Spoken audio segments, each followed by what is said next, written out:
Em 1994, o CEO da empresa de tabaco R.J. Reynolds, James W. Johnson, disse ao Congresso dos Estados Unidos que fumar cigarros não é mais viciante do que tomar café, chá ou doces. Claro, pode haver algumas pessoas por aí que têm um fluxo constante de doces entrando em seus estômagos, mas acredito que todos podemos concordar que, apesar da dor de estômago e provavelmente do risco de diabetes, esse hábito feliz com açúcar não é nem de longe tão perigoso quanto fumar cigarros. Por anos, a indústria do tabaco assegurou aos clientes que cigarros não eram prejudiciais ou viciantes, e eles faturaram bilhões fazendo isso. Mas, na realidade, cerca de 480 mil americanos morrem a cada ano devido aos cigarros, sem falar na taxa de mortalidade global. 4 anos após Johnston fazer sua comparação famosamente falsa, as 4 maiores empresas de tabaco chegaram a um acordo com 46 estados dos Estados Unidos para pagar 26 bilhões de dólares ao longo de 25 anos para ajudar a cobrir os custos médicos de doenças relacionadas ao tabagismo. Eles mentiram, e agora todos sabemos por que o fizeram. Embora a mentira corporativa sobre cigarros pareça particularmente grave, empresas, governos e até pessoas bem-intencionadas nos mentem de maneiras mais sutis todos os dias.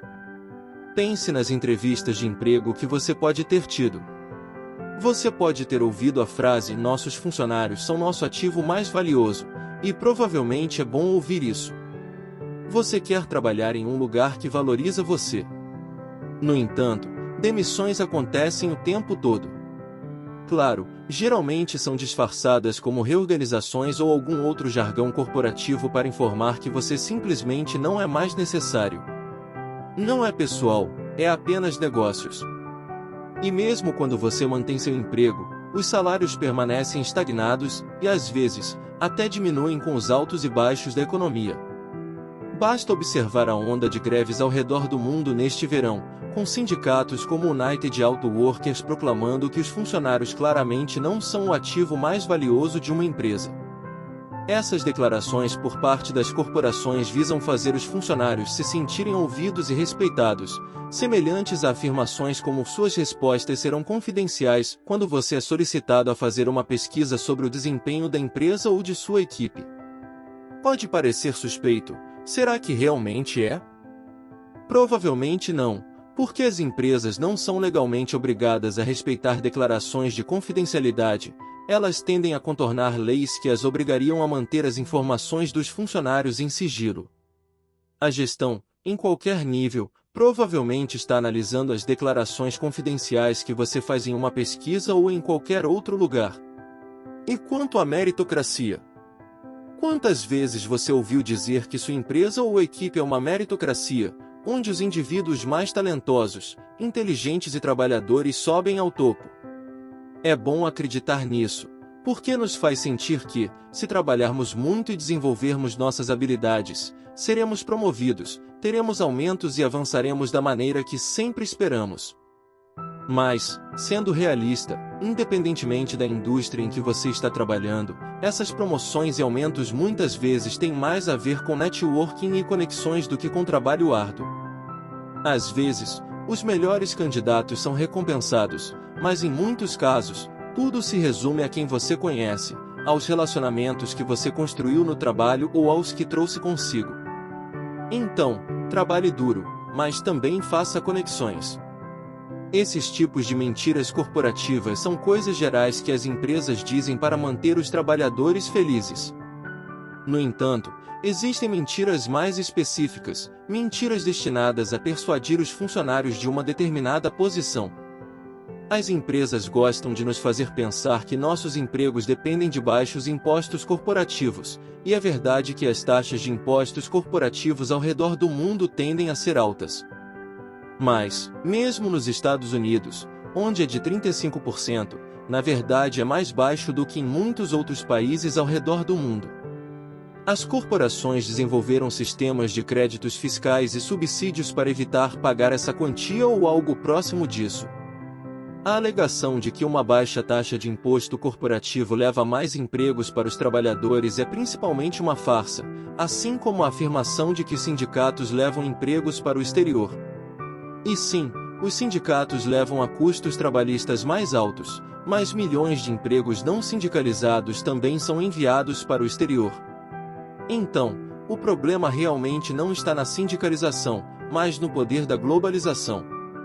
Os programadores de computadores nunca foram sindicalizados, mas a maioria das empresas de tecnologia transferiu suas operações para a Índia e China. A realidade é que os sindicatos criam uma mudança de poder longe da gestão. Em alguns casos, os sindicatos criam problemas, corrupção, entre outras coisas, mas quando funcionam corretamente, eles limitam e responsabilizam a gestão pelas decisões que afetam seus funcionários. Demonizar os sindicatos e associá-los ao declínio dos empregos domésticos é uma tática para manter os empregos em solo doméstico, mas principalmente para impedir que os trabalhadores se sindicalizem em primeiro lugar. Quando nos comprometemos com o emprego ou com o trabalho em um determinado projeto de uma empresa, geralmente somos informados sobre os valores fundamentais da empresa. Recebemos uma longa lista de palavras vagas como lealdade e sustentabilidade. Mas qual é o verdadeiro valor principal de qualquer empresa? Dinheiro. Nos melhores locais de trabalho, outros valores podem seguir, mas o dinheiro, não importa o que, geralmente supera todos.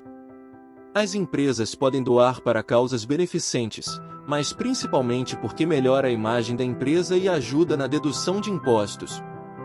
Elas limitarão seu impacto ambiental quando isso melhora seus custos, mas provavelmente não apenas porque amam tanto a Mãe Terra.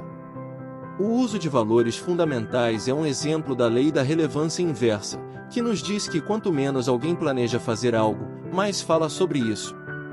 Todos nós temos um amigo que não consegue parar de falar sobre o plano de exercícios que está prestes a começar, mas a pergunta sempre permanece: quando? O fato de as empresas mentirem não é realmente surpreendente, mas vê-las em ação pode ser uma experiência bastante intensa. Antes de ver isso em ação, a melhor maneira de combater a desinformação é aprender como o mundo funciona.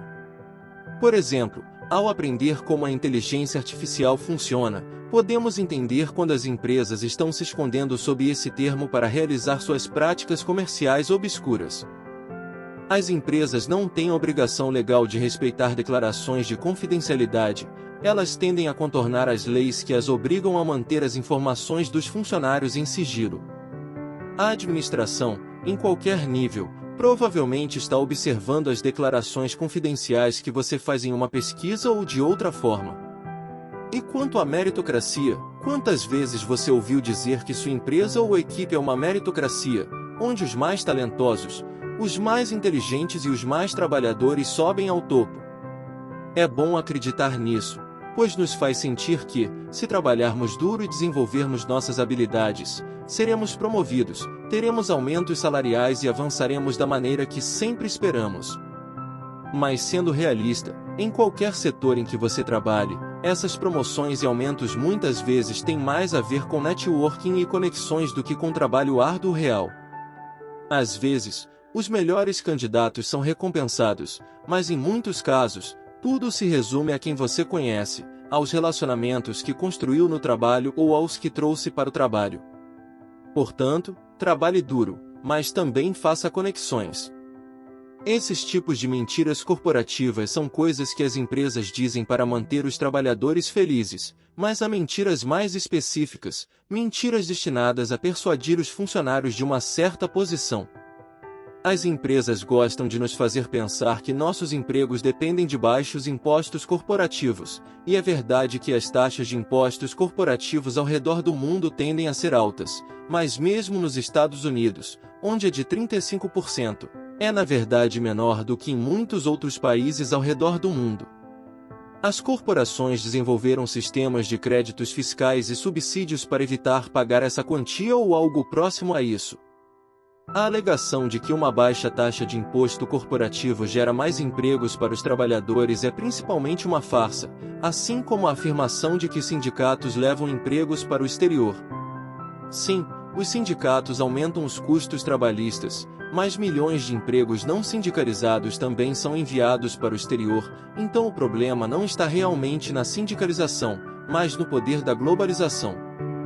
Os programadores de computador nunca foram sindicalizados, mas a maioria das empresas de tecnologia transferiu suas operações para a Índia e a China.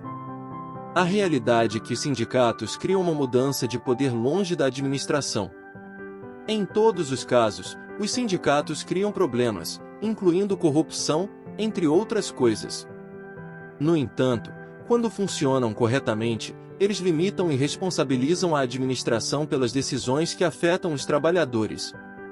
Demonizar os sindicatos e relacioná-los ao declínio de empregos domésticos é uma tática, não para manter empregos em solo nacional, mas para impedir que os trabalhadores se sindicalizem em primeiro lugar. Sindicatos não servem para nada. Quando nos comprometemos com o emprego ou com o trabalho em uma determinada empresa em um projeto, geralmente somos informados dos valores fundamentais da empresa.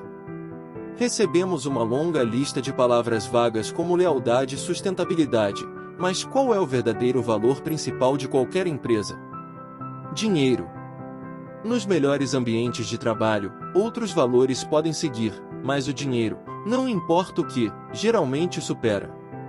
As empresas podem doar para causas de caridade, mas principalmente porque melhora sua imagem de marca e ajuda nas deduções fiscais. Elas limitarão seu impacto ambiental quando isso melhora seus custos, mas provavelmente não apenas porque amam tanto a mãe natureza. O uso de valores fundamentais é um exemplo da lei da relevância inversa, que nos diz que quanto menos alguém planeja fazer algo, mais fala sobre isso. Todos nós temos um amigo que não consegue parar de falar sobre o plano de exercícios que está prestes a começar, mas a pergunta sempre permanece: quando ele irá executar? O CEO da Google, Sundar Pichai, afirmou que a empresa simplificou suas configurações para os usuários, e isso é verdade. Eles oferecem muitas opções de privacidade, mas simples não é uma palavra para descrevê-las. Só porque um avião tem muitos controles não significa que qualquer pessoa pode pilotá-lo. A realidade é que a maioria de nós tem pouco ou nenhum entendimento do que as empresas fazem com nossos dados. Elas querem nos fazer pensar que ter acesso aos nossos dados cria uma experiência melhor para nós, e é agradável quando o Instagram nos mostra um anúncio daquele par de tênis que estávamos procurando. No entanto, a coleta de dados não se trata de conseguir novos sapatos para você, trata-se de dar às empresas o poder de ganhar dinheiro, especificamente vendendo esses anúncios. A publicidade ajuda as gigantes de tecnologia a crescerem, e podemos todos concordar que elas cresceram. Uma das alegações feitas nesta audiência foi que essas empresas enormes nem são tão grandes assim. A Amazon afirmou que detém menos de 1% do mercado varejista global e menos de 4% do varejo nos Estados Unidos, mas isso inclui todo o varejo, até mesmo postos de gasolina. Eu não sei quanto a você, mas eu não considero isso como compras. Da mesma forma, o Facebook afirmou competir com todos os produtos que conectam pessoas, não apenas com outras redes sociais, e a Apple insistiu que não tem uma participação dominante em nenhum mercado ou categoria de produtos. No entanto, se você tem um iPhone, sabe que precisa passar pela Apple para comprar aplicativos ou serviços no dispositivo. É claro que não é como se o governo, que estava ouvindo essas alegações, não fizesse sua justa parcela de mentiras para nós também. O governo dos Estados Unidos mentiu repetidamente para os cidadãos para justificar a guerra. Em 1998, a administração Clinton bombardeou o que disse ao público ser uma fábrica de armas químicas no Sudão, que acabou sendo uma fábrica farmacêutica. Depois, a administração Bush inventou uma teia de informações falsas para nos convencer de que o Iraque possuía armas de destruição em massa, fundamentando a guerra do Iraque. O incidente mais famoso de o governo americano mentir para perpetuar a guerra ocorreu durante o Vietnã em 1971, quando os Pentagon Papers foram vazados e publicados. Eles mostraram que o governo mentiu sistematicamente para encobrir o fato de que os Estados Unidos estavam perdendo terreno no Vietnã na década de 1960, enquanto a guerra ainda estava acontecendo. Oficiais americanos insistiam que o Vietcong estava morrendo em números recordes e que havia uma luz no fim do túnel, pedindo mais força, mesmo sabendo, conforme os Pentagon Papers revelaram, da realidade do que estava acontecendo. Os Estados Unidos estavam perdendo a guerra. Claro, Há um certo nível de sigilo do governo que é praticamente necessário para a segurança nacional. As falsas garantias não são apenas para o público, elas visam enganar adversários e encobrir erros e falhas que podem fazer um país parecer fraco ou incapaz. Seu governo pode estar mentindo para protegê-lo, mas até que ponto devemos acreditar no que eles dizem? Devemos pensar que cada mentira é em serviço de nossa própria proteção? Vamos encarar, muitas vezes é sobre o ego. Governos são compostos por pessoas, e as pessoas têm muito orgulho para admitir que estão erradas. Uma exceção notável ocorreu em 1962, quando o presidente francês Charles de Gaulle retirou suas forças da Guerra da Argélia, entendendo que a França havia perdido a luta. No entanto, não é apenas no exterior que nossos governos têm se mostrado pouco confiáveis, as promessas vazias estão presentes também. Comente e nos diga se gostou, seu comentário é muito importante para nós, não esqueça de se inscrever também para sempre ficar por dentro do que rola em nosso canal.